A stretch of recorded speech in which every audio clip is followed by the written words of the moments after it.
Welcome to today's session on implementing sustainable commuting initiatives, where we'll be discussing the 5 pillars of success for initiating behaviour change.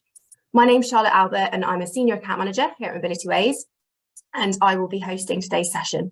So the usual housekeeping bits, we've got a Q&A box at the bottom. There will be a question and answer session at the end. We're going to try and save as much time as possible for that.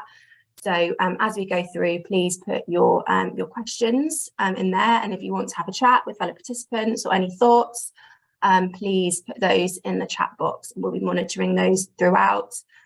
Today's session is recorded as well, or being recorded, so obviously we'd love as many of you to stay on for as long as possible, but if you're not able to, then we'll be recording the whole session, which you will obviously then be able to send on to your colleagues as well. So on to today's webinar, our behaviour change. So our behaviour change session during our Zero Carbon Commuting conference last autumn was a really standout popular feature. So as part of this thought leadership series that we're running, it was only right for us to include a more in-depth session like we're doing today. So we talk a lot about behaviour change in sustainable mobility, but this session will really challenge you to think on what we really mean by that, and the different kinds of change and buy-ins that are needed to create genuine and lasting impact. So today's speaker is the brilliant Mel Horton, who I'm going to introduce now. So Mel is a biochemistry graduate, former brewer, cheese factory manager, personal care sales manager, strategic thinking consultant and mother. And I've worked with Mel as well. These roles have led Mel to develop a passion for people and change management, which she applies along with her partners Colin Pincott and Raylene Armstrong at James and Carmichael Consulting LLP. With a mixture of business and consultancy roles in manufacturing, sales, marketing, finance and facilities, Mel is deeply experienced in designing and delivering change and transformation programmes in the consumer packaged goods and pharmaceutical sectors.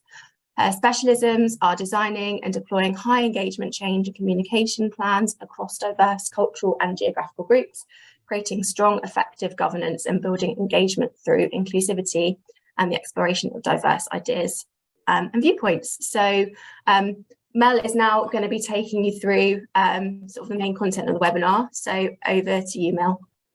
The next slide, please, Jackson. Thank you. So it's a privilege to be here today. Thank you, Charlotte, for inviting me. I love working with Charlotte. She's so passionate and inspiring in the sustainable travel field, and she never gives up. She's always kind of chasing me about the next thing and helping me deliver what I need to deliver in the organisations that I work with. So thank you, Charlotte, for that. I'm really passionate about change management, partly because in my organisational roles, I have seen the impact of good and bad change management on lots of people in their jobs. And I guess I started my career in industry when change management wasn't even a thing. I almost feel like these days every second sentence in business is talking about change management, and I think it's a reflection of the pace of change in business now. And it's a real privilege in the last couple of years to be able to use some of those skills to introduce and influence the sort of setup of sustainable commuting programs with a client that I've been working with. So I am looking forward to talking you through that today. And next slide, please. I think it's a really hot topic for lots of businesses and people too. We saw the impact of the economic pressure of the energy crisis, and also the kind of post-pandemic world catching up with us this year. And I think it put a lot of employees into a really difficult position.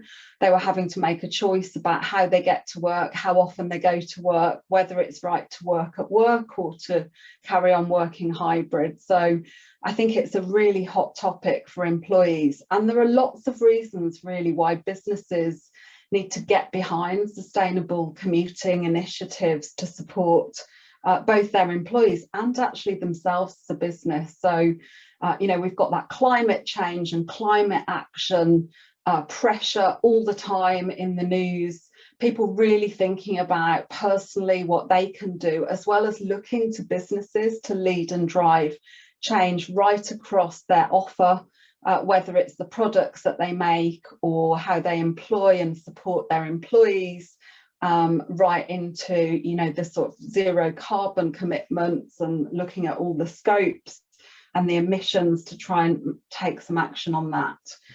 We've got, you know, challenges in UK infrastructure in terms of travel and transport, and looking at what the actual viable options are for people.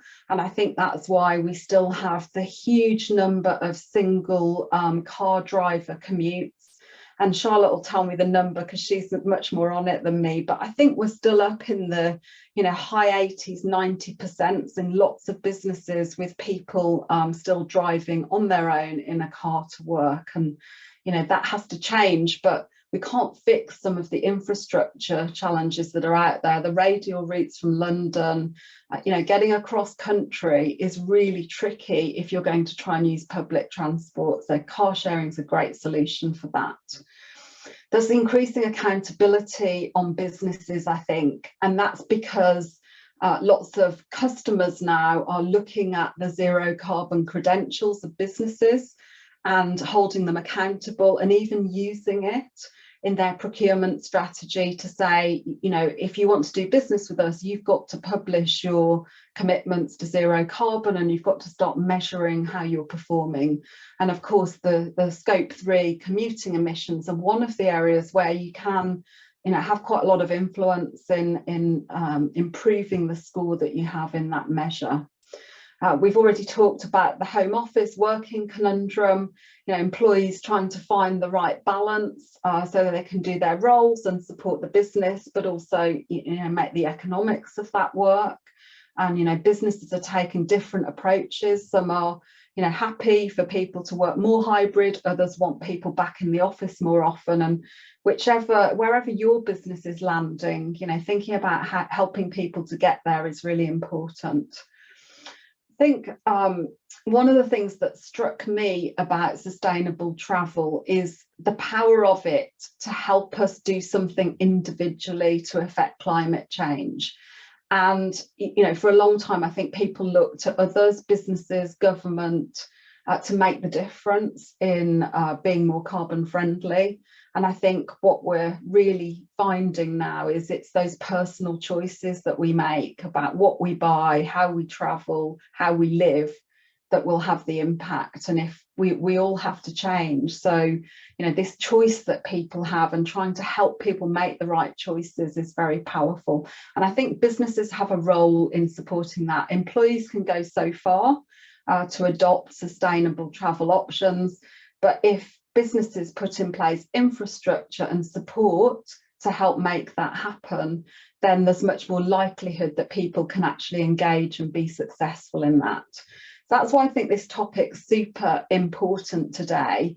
And next slide, please, Jackson. So I hope it's helpful to talk through some of my experience working with a large healthcare company. And I started working with them several years ago, 2019, because they were consolidating their office footprint.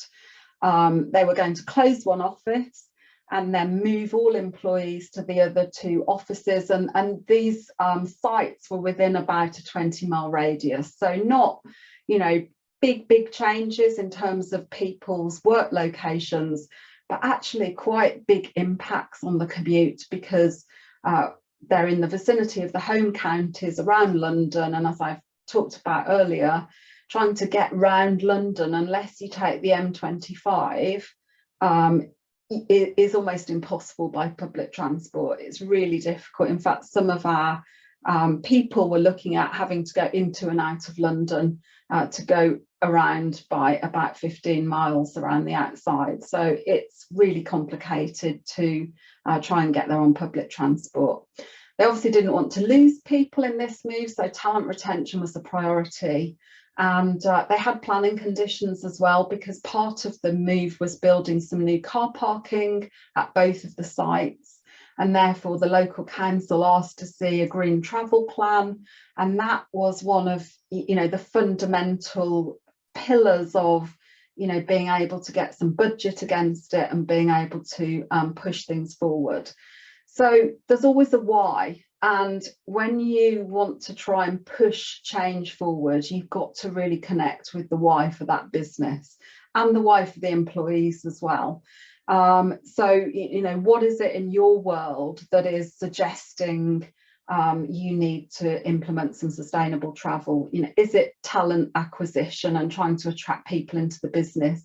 Is it limited car parking at the site or a site that you're thinking of moving to?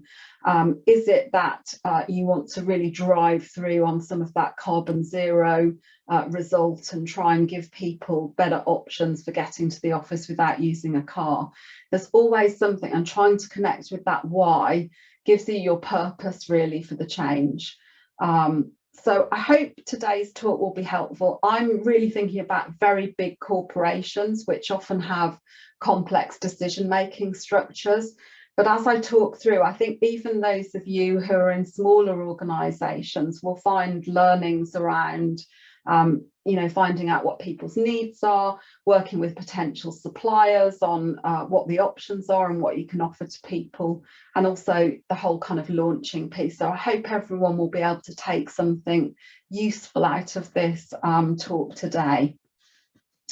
So the next slide is a bit of a model, really. It doesn't look like any of the change management models you'll have seen, I expect, because this is about operationally affecting the change for sustainable travel in an organisation. So I get very hands-on in my change management, and often am one of the people that's trying to drive it through and get the decisions made and keep everybody on board. And at the end of the day, you know, provide the right solutions, understanding what the challenges are and making sure that, you know, they can be activated in the business. So what I will talk through is all of the elements of this model and how they can help you to launch whatever it is that's appropriate for your business. In our case, we implemented lift sharing with Mobility Ways support. We implemented a shuttle bus service at both of the sites that were the, you know, the final sites that were taking new employees.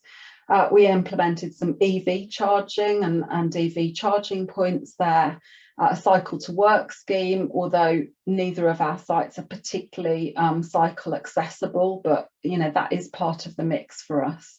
And, you know, trying to sort of connect people into public transport and working with public transport providers. So that's a little bit trickier, I think. They weren't a huge business, so they didn't have a huge amount of influence with the local council to get the council to do things and put things on. So they, you know, used their own funding and resources to build solutions that employees could adopt. So there are 5 elements of this model, and I've got all the people stuff at the top because everything iterates around those people all the time as you work through things. Leadership or governance, whoever's making the decisions and finally signing off. The active resource, a project team you might call them, a leader who's particularly passionate and is kind of picked the ball up and is running with this with a few people supporting them. Project or change manager, and the impacted groups and audiences, the people that you're trying to help, really, the ones you want to adopt your solutions when you put them into place. And then underneath that, really the 4 big steps of the process. So really understanding what the needs are and finding suppliers that can help you and kind of matching their offers to the needs that you've identified. Specialist permissions. So these are people that you will have to consult with to make sure you dot the I's and cross the T's legally, financially, with procurement. We'll talk more about some of those people later. Launch effectiveness and thinking about how you launch for maximum impact and help people to engage and adopt what you're asking them to adopt. And then finally, that whole adoption piece, how you build adoption. And also measure, because as we go back to then some of the why and think about trying to, you know, push the dial on the carbon zero and tracking, you know, how effective some of your initiatives have been, you know, being able to measure that adoption is really important. And it also helps you to keep your funding in place if you've sort of managed to get a trial or and you've got to still prove the business case once things are launched. So those are the five areas I'll go through. And if we move to the first one now. So this one, Jackson, next slide, is all about the people. And in James and Carmichael, our strapline really is we're people at the heart of change. And change can't happen if people don't engage in it right across the stakeholder matrix. I talked about those three areas: governance, the project team, and the individuals who are adopting. But we've also got other stakeholders and interested parties. We've got the supplier and their experts and their team who will support you. And it's quite often not just one supplier, but a number of suppliers. So really understanding who are the people who are going to help you get this project off the ground and whose expertise you need to make it work is super important. And then that active sponsorship. Building that relationship with the sponsor, making sure that you actually have a sponsor. We sometimes jump onto programs that are in flight and are sort of invited in to sort of help get things moving or unstick things or, you know, get things back on track. And it's amazing how often when we ask the question, well, who's the sponsor? There just isn't that person in that role in place, and you really need it. You need them to support you, you need them to unblock things, you need them to kind of be accountable to the higher up organisation on the financials and you know, the initiative that you're launching. So it's really important that you have at least one person, ideally one person in that role, but sometimes it's a leadership team or a group that you're connecting back in with, updating, and, you know, getting the sign off to proceed to the next stage. The second important group, I think, is your empowered project resource. No, stay back, Jackson. So the empowered project resource. So it takes time to make these projects happen. I started my project in 2019.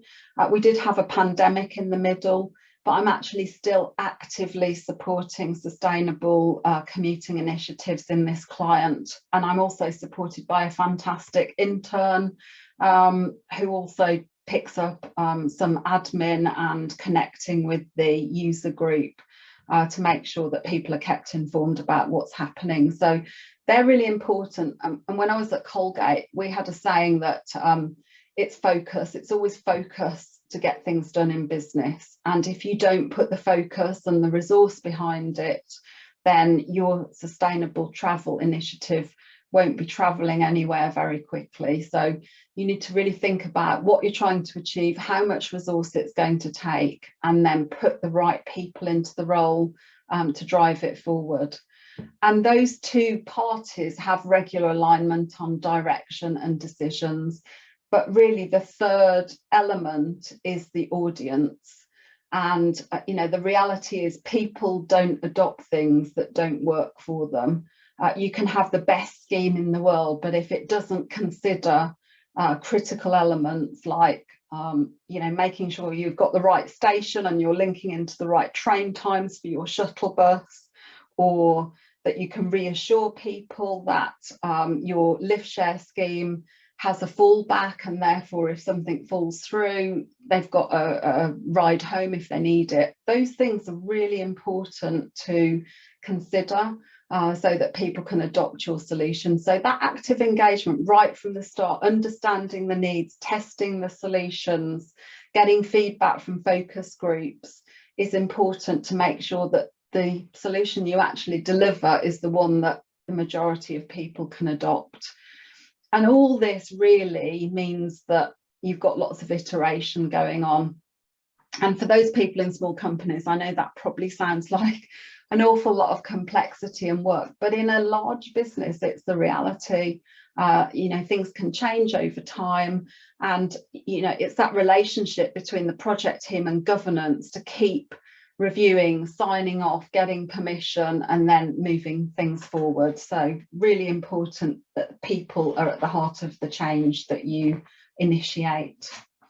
Next slide now, please. So thinking about what we are going to launch and making sure that it's the right answer to the problem. And there are always lots of potential solutions, but my belief is there's usually one big problem statement, and trying to define that problem statement at the start will help you get the right solutions in place. So really understanding what the challenges are, how much funding you've got to play with, what the options are, and making all of that work and checking that it does meet your customers' needs, your employees' needs is super important. So all of that scoping work that needs to happen before you can even talk to governance about, you know, this is what we want to try and do. And I think that's the sort of quite tricky stage. At first you're selling an idea because you're getting the backing to go out and engage with people and engage with employees. And if you don't do that, if you don't get the permission to go and talk to people, then you won't get the right input in terms of being able to then to do surveys or talking to people or focus groups or just understanding, you know, what people need and want. So that first piece around scoping and preparation is key. Then, you know, being able to imagine the solutions is one thing, but practically what is available to you in your area, what, you know, how many companies might be able to provide the support you need. We did our shuttle bus work and were able to find 3 companies to work with to pitch. There's a huge amount of work in that procurement piece. It was a requirement of our organisation that they needed to see 3 separate quotes. And you might find with some more specialist things, I guess, like lift share, Charlotte, I'm not sure how many competitors you have out there, and it might be a little bit more straightforward on some of those other solutions. But, you know, being able to partner with those agencies is helpful because you can actually build some of what might be possible into your surveys and kind of test the water a bit to make sure that your solutions are going to be the right ones. This kind of surveying is quite important as well for gathering data on your baseline and where you are, so that you can A, think about where you're trying to take people and some of the benefits, and B, you've got that benchmark to measure how successful your program has been. And, you know, that's therefore very useful when you start looking at adoption tracking and seeing how many people are using things and seeing how that's dropping out into some of the carbon zero results that you're looking for.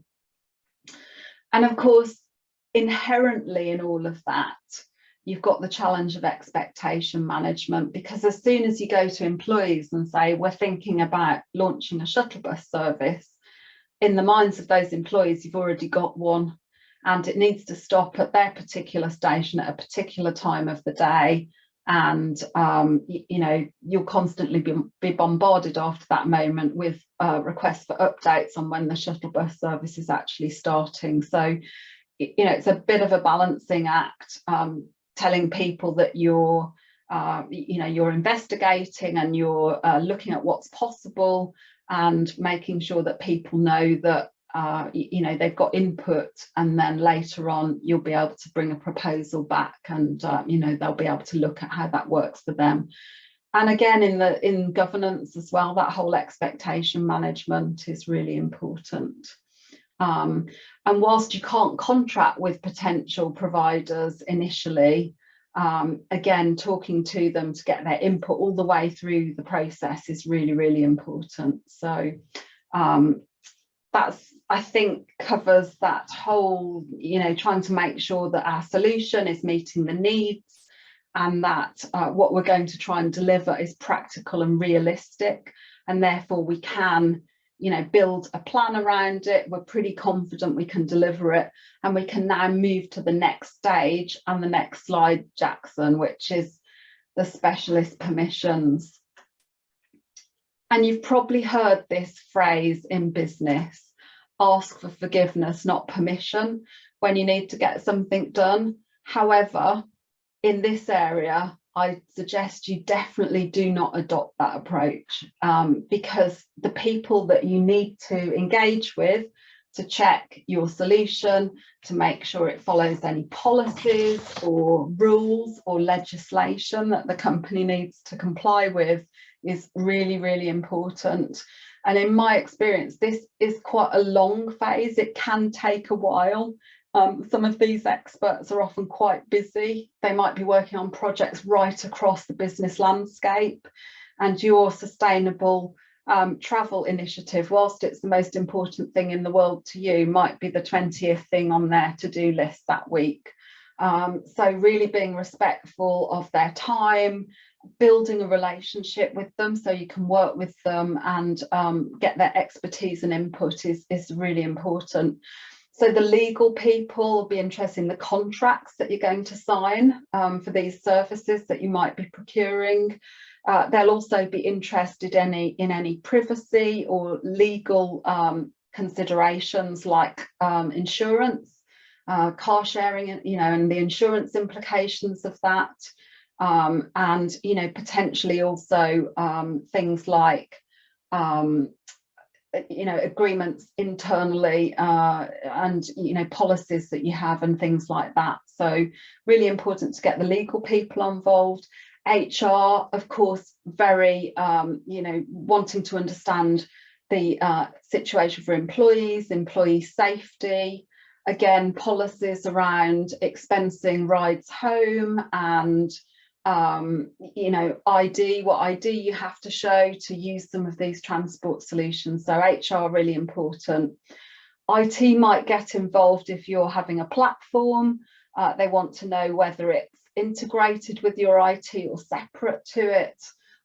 They might have a process that you need to go through to either rule yourself out of further scrutiny, or get the help that you need to run that through the business. Procurement, I described the shuttle bus situation with the 3 quotes. They quite often have rules and criteria. They might even have suppliers in the background that they already have in mind, and their idea of the service might be a little bit different to yours. So being able to work alongside them and make sure the criteria that you think are important are also included in that assessment is important. Health and safety, again, how many people are allowed on the bus? Does it have to have seat belts? Are there any corporate guidelines about shuttle buses and car sharing and things like that that you have to follow? And I don't know how I forgot them, but of course the finance people, budget, is budget available? How can that budget be spent? How long have you got access to that budget for? And all of those questions. So these people, if you do not engage with them, can bring your project to a halt pretty quickly.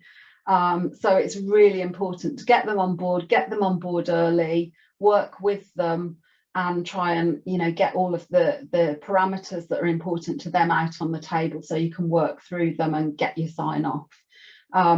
You also have a similar group of people in your providers too, and my experience is getting the specialist to talk to the specialist is quite handy, because being a go-between is difficult. I don't really want to have to become a legal expert. I need to know enough about it to get them introduced and asking the right questions of each other. So connecting up those specialist stakeholders is really helpful. And once they've agreed it all and exchanged emails and come to the conclusion that this is fine and we can go ahead, get that in written evidence is my advice to you. So get an email confirming that they've looked at everything and they're happy to sign it off, because I can guarantee when you go back to governance, some of those team members are going to ask, who was it, who's looked at it, have you got sign off?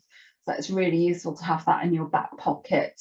And even 1, 2, 3 years later, new people on board, and you can still be asked the questions. I was asked by our health and safety team, what regulations did you follow for the bus? And it was great to be able to reproduce all of the work that had been done. So we just sailed through with carrying on doing what we were doing.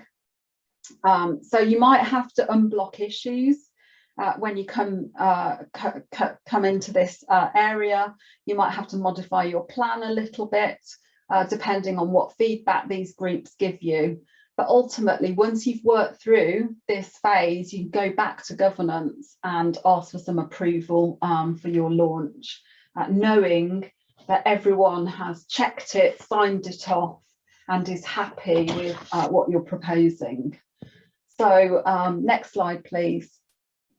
So launch, the exciting thing, in fact, the thing that you think about when you first started on this project and were desperate to go and, you know, have a little booth in the common area of your restaurant or coffee shop and tell people all about this exciting initiative that you're working on. So I think, and I hope what I explained in the last few slides is the reason why, you know, it takes a little bit of time to get to this stage where we can really think about letting employees know exactly what's happening, because at this point we've got our plan, we've got our timetables, we know when the service can start because the suppliers confirmed that they've got the staff and the infrastructure in place on that day, or the website's ready, and you know, all the materials can be dispatched to site to support it. So lots of considerations here around you know, the things that are going to make your launch successful. So timing, is there a good time of the quarter or month or week, especially these days when people are coming into the office more mid of the week sometimes than the Monday, Friday shoulder days. Can you link it to events or initiatives so the timing becomes particularly relevant? So things like back to school, back to work, new year, new you. There's quite often travel initiatives that are more visible in the organisation, energy weeks, or you know, travel and transport months and things like that you can link into. So trying to also piggyback on other relevant initiatives is really important. The mechanism really is the how are you going to do it? And you know, you want some noise really, so you need to get visible, you need to be able to have things in a number of channels ideally, so that people hear about it and they can connect with it. The audience, who you're going to start with, you might find in your audience that you've got people that are much more likely to adopt and talk about it, people like green champions, employee representatives, you know, climate groups, or you know, sustainability champions, and they can actually help you spread the message to interested people in the business. Communication, key messages, what do you want people to do, what's the call to action, and incentives and promotions. So why should I do this? There is a benefit for me, but can you give me that little bit of incentive around, you know, I get a free cup of coffee when I sign up, or you know, I've done 10 journeys and then I get, you know, something. And it's amazing, this actually really works with people.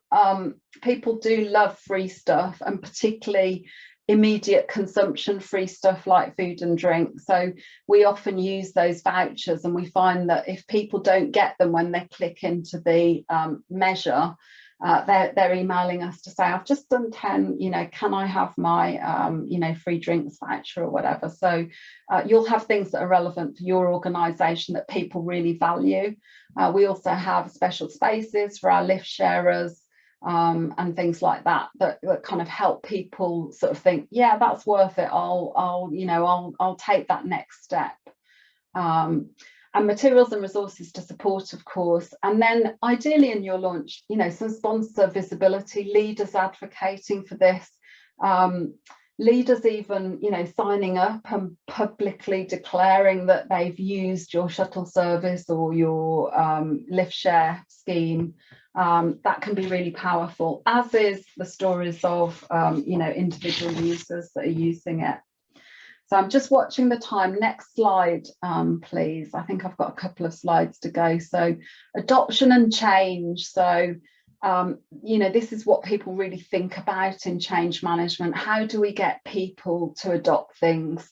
And I think in the Carbon Zero conference talk, I talked a little bit about the nudge unit, and you can still find information about them. They've changed their name now. I think they're a government unit that was really looking at how to change people's behaviour and get them to do things that they wanted them to do. For example, how did they get people to pay their tax bills a bit earlier, and how they tweak some of their messaging to try and get people to do that.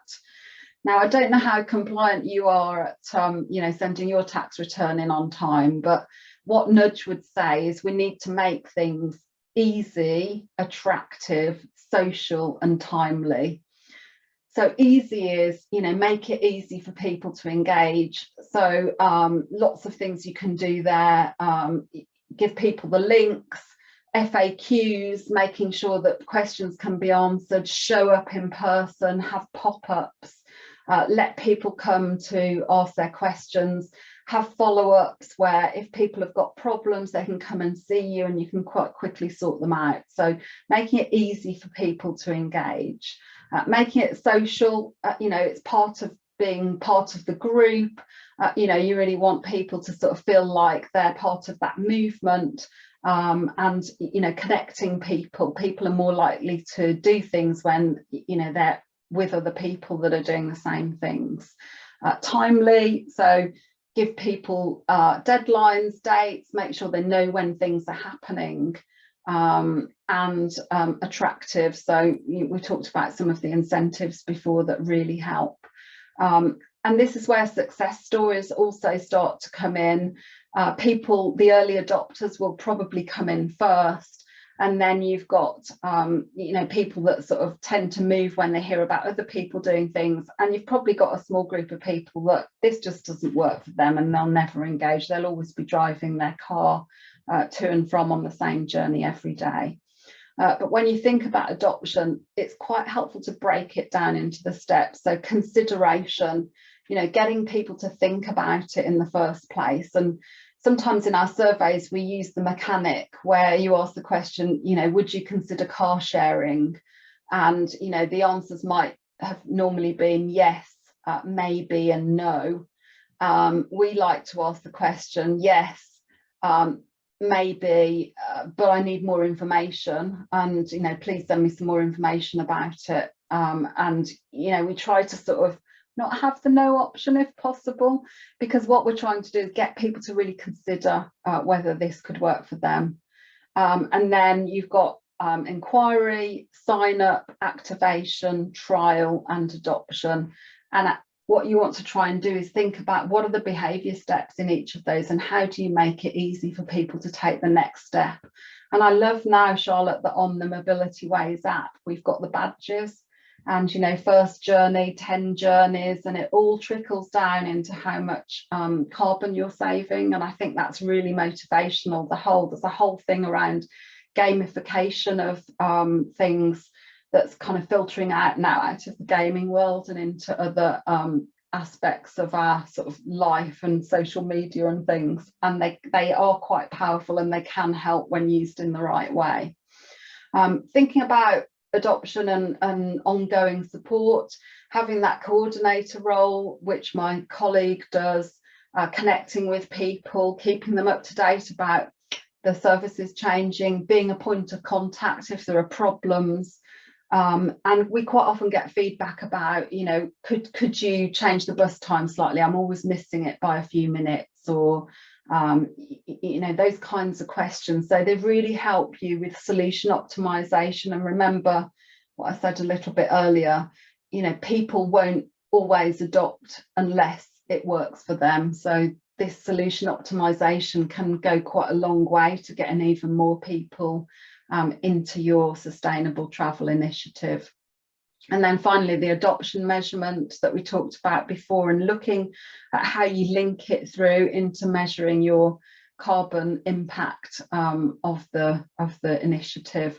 And I think you can talk to Mobility Ways about that, because they've got some fantastic tracking and adoption and you know, results measurement tools that can help you. So I think this is my last main slide now. I guess this wasn't talk about the theory of change management. I hope it's been very practical for you. because that's what myself and my partners and colleagues in James and Carmichael do. Really, we stand shoulder to shoulder with leaders who are trying to turn ideas into action, get big programs off the ground, change the organisation, digitise their work, and we will help them look at all of the things they can do to make that as effective and give it the best chance of landing in the organisation. I think organisation bandwidth is important. It's great to launch lots of things, but it's much more important to do something really well. I was in the privileged position in this role of being able to launch a range of measures. But I think if you can launch one thing really well, then it builds your credibility, and then you can bring more things into play as things develop and people get more switched on to it. So think about what bandwidth you have as an organisation, how much budget you have, how much resource it's going to take to get it through, and then choose the project accordingly. Our programmes seek to build ownership really and energise people so that they can engage with them. And of course, there are lots of ways that you can do that, but you kind of have to connect with people to do that. People like to be part of the solution and part of building the solution, and they're much more likely to adopt things if they feel they've had influence on it. We try to get to insight-driven decisions. That's why I talked a lot about the surveys and the focus groups and connecting with suppliers to find out what's actually practical and realistic. So insight-driven decisions are key. And then we're trying to create new behaviours. And I remember when I started in business and being at one of those graduate training weeks, and we talked about the difference between information, knowledge and skills and behaviours. And you can get knowledge and skills quite easily, but actually getting that click into the behaviour change is really tricky. And everyone has a switch that they can flick to decide to do something. And if they don't flick that switch, you've got problems with people adopting what you want them to do. So you've got to build that relationship with them so they jump into the change and want to do it. And adoption tracking again, right? Business is all about results and all about making sure that things land and properly embed, and then people know what they're doing and can move forward. It won't always be their choice around what the business implements, but you really want people coming with you and understanding why the change is happening and how they can engage with it and embrace it. So that's my experience, I guess, of working in a big organisation and delivering some sustainable travel initiatives. So I hope it's been interesting. And Charlotte, I think we've probably got some questions, have we?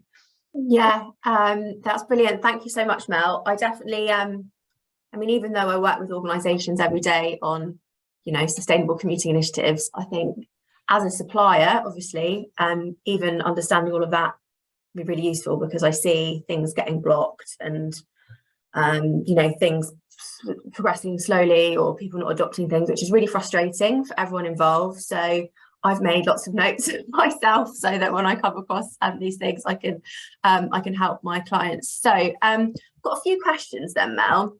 So someone says, I work at a company that rents lab office space, so we don't have direct influence on our customers' habits sometimes. How can I approach change to get greater impact?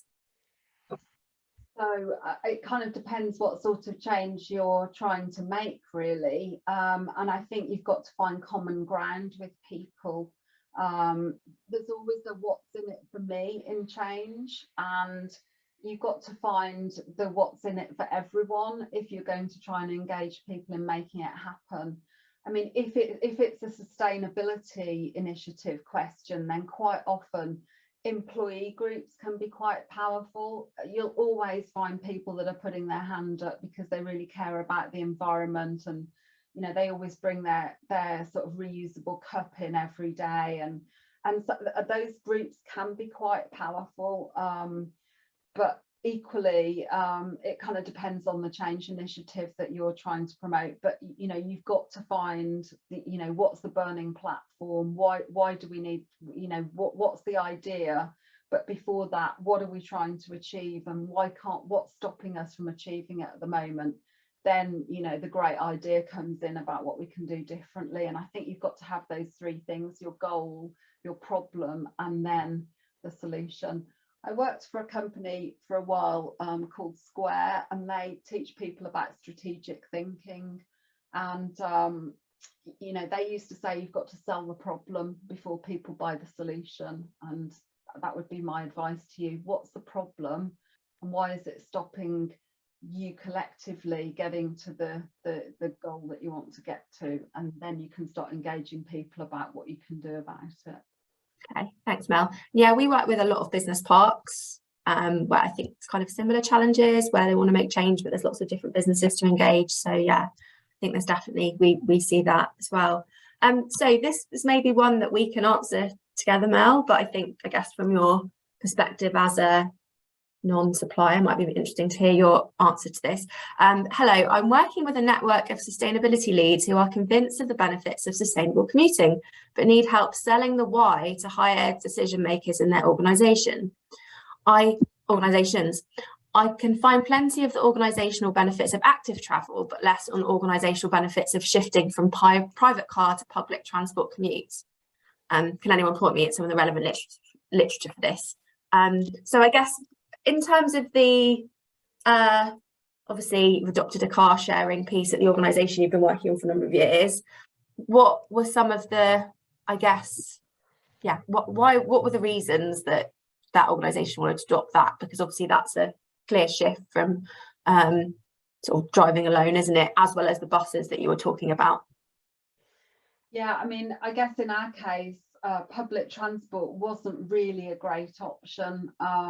And it sounds like in the case of the questioner, perhaps it is, because, getting people onto public transport has to be the way forward. I think there's still an issue in this country around the quality and the cost of public transport. And unfortunately, I think it's Lorna, isn't it? That's not something that you're going to solve, Lorna. It's quite difficult. I was working with some colleagues based in Belgium, and they were telling me about the fantastic travel cards that they get in that country, where you've got access to the whole public transport system at a really incredible cost, so that everyone accesses it. So I think you're in the realms of looking at linking it to some of those business objectives they have, like the scope 3 results, trying to really figure out whether they're realistic, these public transport solutions for people, on a cost basis or on a time basis. And I think, Charlotte, you'll talk about my personal travel plans, and being able to maybe run some of that and look at how viable public transport is, and then being able to push it. Well, it's about also, it's because I think the key thing of the question was, or the comment question was about the benefit to the organisation for their staff not travelling alone in a vehicle to work. And I think that kind of ties back to what you were saying, Mel, about find your problem solution. So it could be a variety of things. It could be parking challenges, so maintaining parking spaces, leasing parking spaces, managing that is really expensive for businesses. So if you can reduce the number of people that are parking at your business, that's going to save you money, costs, time. It's an operational value. Like Mel was talking about, more and more organisations are, in a procurement process. So say you've got a big, big contract with a big supplier, more and more in the procurement process, they're saying we need you to show as a business that you're reducing your emissions, and you've got these net zero targets. Part of your scope 3 emissions as an organisation is how people travel to work. If more people are travelling to work in a car on their own, that's more emissions. So as a business, if you can reduce that, that's that's going to be good for the organisation. So there's lots and lots of things I think that are good for an organisation of reducing single occupancy vehicles, and I could talk about this all day, but I think it is, like Mel said, it's about those sustainability leads defining what the business challenges are, as you were saying, Mel. Another question that I've actually got, so talk about, obviously you've gone through your 5 pillars, Mel. When you go into businesses or you're looking at change programs, what do you think is like the key obstacle or the key thing where you see programs going wrong or where things haven't been addressed? Is there one thing you tend to see or that you've come across? Yeah, lots of things, I think. Leadership alignment is a big one. You know, leaders really being aligned to what the change is, and trying to deliver it, and making sure they've got, you know, they've really faced into what this change means. I think what happens is that as, you know, things are talked about at quite a high level and people seem to be broadly supportive, but then as you get into it and, you know, the full extent of the impacts on people start to become visible, you know, you really need your leaders with you to help handle that and drive things through. So I think leadership alignment is huge, but also that whole communication piece and the story, and making sure that that is relevant to, you know, the people that are being impacted by the change as well. You know, why is the business trying to do this? Because you'll always get resistance, and I notice there's a question about, you know, resistance to change, but I do believe that as an organisation you have to face into that and have the conversations and help people work through it. If you don't have active communication, then people tend to make up their own stories and their own reasons for why things are happening, and, you know, as quickly as possible you want to take control of that story, you know, have a way for people to engage with it and ask their questions and consider and, you know, move with you. So I think it, you know, there's lots of other things of course that can impact, but that whole, you know, leaders and, you know, the compelling story that people can, you know, come along with are super important. Yeah, definitely. So on that question then, it's from Mardi. People generally resist change and can't, and find reasons for why not rather than why do it now. Also HSE, don't know, is always a tool that allows naysayers to have it their way. Any tips on the sequence of things to do first so as to drive the change towards sustainability? I guess you kind of just leaned into that a little bit, but maybe expand on it a bit. I mean, certainly finding the invested leaders, the people that want this to happen, and, you know, really, you know, getting close to them, getting their support, you know, building a vision with them about what needs to happen. And then I think understanding that landscape, you know, that whole, you know, situation analysis, employee input. You quite often find there are surveys out there already that you can start to pull data from, and then maybe you can get the permission to do, you know, some more engagement and really explore it with people. You need a business case really, which means you've got to understand what are the complications, the things that aren't working for you at the moment, the problems that you can't solve, and what are the opportunities. And then you've got to pull that business case into something that, you know, you can start to move forward with as a project. So I would say, you know, spend the time with the invested leader and really understanding the, you know, the business case. And then, you know, once you've got that clear, you've got a chance of, you know, getting people to actually take action rather than to do nothing. Yeah. Being able to talk about what's the consequence of us doing nothing, that's really powerful as well. If we do nothing, in 2 years' time, this is where we're going to be. You know, is that where we want to be? Think of all the industries that have gone out of business because they didn't evolve with the times. So yeah, that's what I would say to you. Okay. I sometimes say that to organisations where we're trying to sort of look at sustainable commuting, and it gets mixed responses, but no, I think it's something that you just have to keep saying to people really. I was talking about earlier, there's more punch now from customers with organisations, with businesses, And, you know, we're seeing it in the healthcare sector where the NHS are starting to say we won't award contracts to anyone who doesn't publish their, you know, their carbon position on their website. That sort of thing really starts moving the dial. And I think we're going to see more and more of that over the, you know, next couple of years, because the importance of it seems to be increasing exponentially to me, and really being adopted across the business landscape too. Yeah, and that's something I've actually written down about, you know, that climate change piece and decision making at larger organisations, particularly, I guess, where the, you know, the size of the pie in terms of contracts is bigger. So the onus on these climate change objectives are bigger as well, which is only going to be a positive thing for sustainable commuting. And I guess the work we're doing together, Mel, that's what we're hoping is going to help push us forward with some initiatives, isn't it? So yeah, it'd be interesting to see if anyone else has those as well. We've got like 2 minutes left. Just going to see if there's any more. I think we've got, there's a few other questions that are quite detailed, but I think that we can get back to those. But have you got any closing comments, Mel, or anything else you'd like to? And we've given like an hour of nuggets of wisdom, but I just encourage you to, you know, really think about approaching change and kind of, you know, the change journey.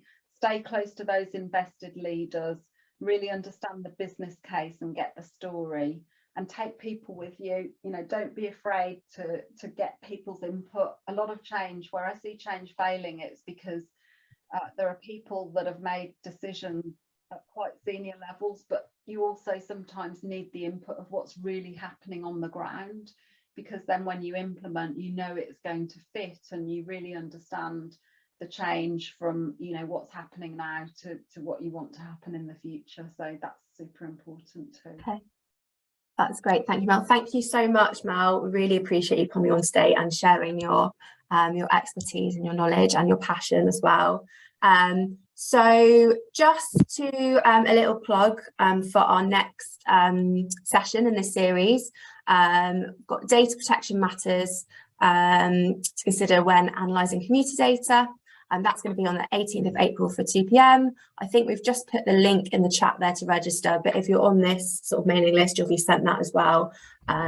So again, I guess as part of that pillar around the orange pillar, the pillar that everyone probably finds a bit scary, legal, HR, this is going to support with that. So please do register and come prepared with any questions you have. It's going to be a great session. If you've got any more questions or would like to talk to us, please get in touch with us. I think the next slide has the details, Jackson. So yeah, if there's any questions for us or Mel as well, we obviously can pass anything on to Mel, team@mobilityways.com. So please do stay in touch with us and yeah, look out for more sessions. So I hope everyone enjoyed today, took away lots of learnings. I know I did. And yeah, we look forward to seeing you on another session soon. Thanks very much.